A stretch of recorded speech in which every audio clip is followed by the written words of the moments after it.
మిత్రులు అడుగుతున్నారు, normal delivery, సిజేరియను రెండిటి వల్ల భర్తలకు, ఆ భార్యలకు శృంగారంలో వచ్చే ప్రాబ్లమ్స్ ఏమిటి? వచ్చే అడ్వాంటేజెస్ ఏమిటి? డిసడ్వాంటేజెస్ ఏమిటి? నార్మల్ డెలివరీ అనేది 9 మంత్స్ ప్రాసెస్.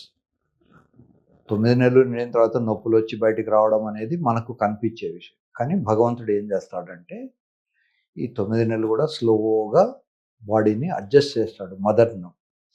ఆ పాప బయటికి వచ్చేందుకు వీలుగా ఆమె బోన్స్, ఆమె శరీరాంగాలు అన్నీ కూడా దాన్ని స్లోగా గ్రాడ్యువల్గా చేస్తాడు. కనుక మనకు డ్రమాటిక్గా తెలియదు. డ్రమాటిక్గా నొప్పులు వస్తాయి, కానీ స్లోగా బాడీలో చేంజెస్ వస్తాయి. ఆ చేంజెస్ వచ్చి 10 సెంటీమీటర్ డయామీటర్, బైపెరేటల్ డయామీటర్ అంటారు ఈ హెడ్ను. అంత పెద్ద హెడ్ కూడా బయటికి వస్తుంది. 3-3.5 కిలోల పాప కూడా బయటికి వస్తుంది. బయటకు వచ్చిన తర్వాత మళ్ళీ అది కొంత తగ్గుతుంది. ఎలాస్టిసిటీ 10 సెంటీమీటర్లు ఉంటుంది.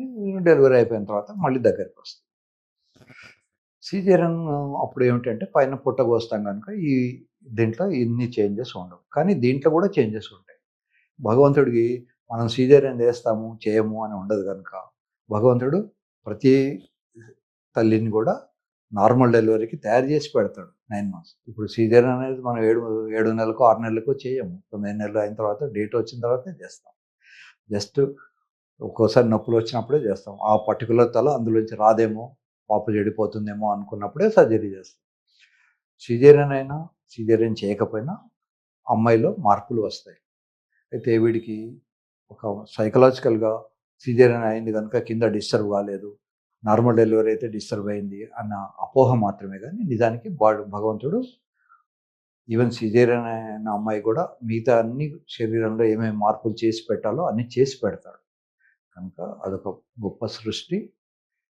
అమ్మాయిల్ని వీడికి ఒక్కోసారి నార్మల్ డెలివరీలో కింద కట్ చేస్తాము, మళ్ళీ కుట్లు వేస్తాము. అది కొద్ది రోజుల దాకా నొప్పి ఉండొచ్చు, కానీ అది హీల్ అయిన తర్వాత అది మామూలుగానే ఉంటుంది. సో అందులో ఏదో తేడా వచ్చిందని అనుకోవడం తప్పు. నిజానికి డెలివరీ కానీ సిజేరియన్ కానీ అయిన తర్వాత అమ్మాయిలు ఎక్కువ ఎంజాయ్ చేయగలుగుతారు. అంతకుముందు ఆ టిష్యూ అంతా టైట్గా ఉండి వాళ్ళకి ఎంజాయ్మెంట్ తక్కువ ఉంటుంది. సో ఒకళ్ళో ఇద్దరు పిల్లలు పుట్టిన తర్వాత అమ్మాయిలు బాగా ఎంజాయ్ చేస్తారు. ఆ టైం కల్లా వీడికి ఇంట్రెస్ట్ పోతుంది, వీడికి చూడడం కానీ అమ్మాయిలకు అప్పుడు ఇంట్రెస్ట్ బాగా పెరుగుతుంది. సో ఆల్రెడీ పిల్లలున్న తల్లి ఆ హస్బెండ్కు అదొక వరం. ఎందుకంటే వాడికి వీడిచ్చిన 1 మిల్లీగ్రామ్ కూడా లేనటువంటి స్పర్మ్ తీసుకుని ఆ అమ్మాయి 3 కిలోలో 3.5 కిలోలో ఉన్న బాబునో పాపనో ఇచ్చింది. ఎంత గొప్పవాడైనా మగవాడు పాపల్ని తయారు చేయలేడు. 1 మిల్లీగ్రామ్ గోల్డ్ ఇస్తే వాడు 3 కిలోల గోల్డ్ తయారు చేయలేడు. సో గోల్డ్ అయినా తయారు చేయొచ్చు, కానీ లైఫ్ని తయారు చేయలేవు. కనుక అమ్మాయిలు అనేవాళ్ళు భగవంతుడి సృష్టిలో గొప్పవాళ్ళు. సో వాళ్ళు ఏదో అయింది, వాళ్ళు పనికి రాకుండా పోయారు అని అనుకోవడం అపోహ మాత్రమే. అమ్మాయిలకు కూడా కోరికలు ఉంటాయి. అమ్మాయిలకు కోరికలు సొసైటీ ప్రెషర్ వల్ల తగ్గించుకుంటారు, బయటికి ఎక్స్ప్రెస్ చేయరు. అబ్బాయిలు అయితే రోడ్డు మీద ఓ అమ్మాయి కనబడితే వెంటనే పక్కన ఎవడన్నా ఫ్రెండ్ ఉంటే అది చూడరా, దాని తొడలు ఇలా ఉన్నాయి, దాని పిర్రలు ఇలా ఉన్నాయని డిస్కస్ చేయగలుగుతారు. అమ్మాయిలు అలా చేయరు. ఎందుకు అంటే వాళ్ళకు సోషల్ ఇన్హిబిషన్స్ ఉంటాయి, వాళ్ళు గబుక్కున అన్నారు.